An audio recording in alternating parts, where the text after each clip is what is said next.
Shalom. The mitzvah of Kiddush Hashem, of sanctifying God's name, comes in various different forms. We're told that if a Gentile puts a gun to your head and says that you should eat this cheeseburger, it's a sanctification of God's name to eat the cheeseburger and not to die, because the Torah says that you should live by the rules of the Torah and not die by them. And you're sanctifying God's name by following that course of action. At the same time, we know that there are three cardinal sins. One of them being idolatry, that if a Gentile, same scenario, but instead of saying eat a cheeseburger, says to bow down to this idol, then you must give up your life, and that is dying on Kiddush Hashem.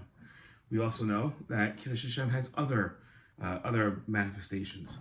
A person could have to sanctify their life I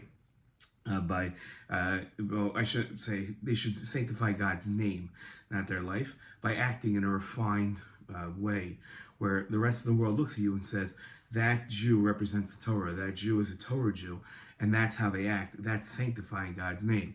Desecrating God's name would be acting the opposite way, where you represent the Torah and act in an ill-refined way, and people say, that's the Torah, that's what that person got from the Torah, that's how they act. That's a desecration of God's name. There's one other aspect of Kiddush Hashem, and that's where somebody dies because they are a Jew.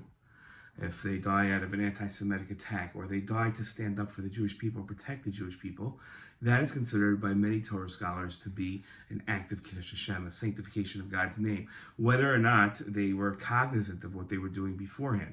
Meaning if they were in some sort of attack and they were instantly killed and had no time to even contemplate whether they want to give up their life or the fact that they would be giving up their life. Everything happened in an instant.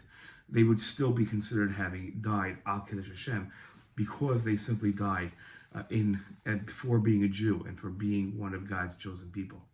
So different aspects of Kiddush Hashem and different ways that we apply the mitzvah of Kiddush Hashem, both when somebody is alive and when somebody is dead.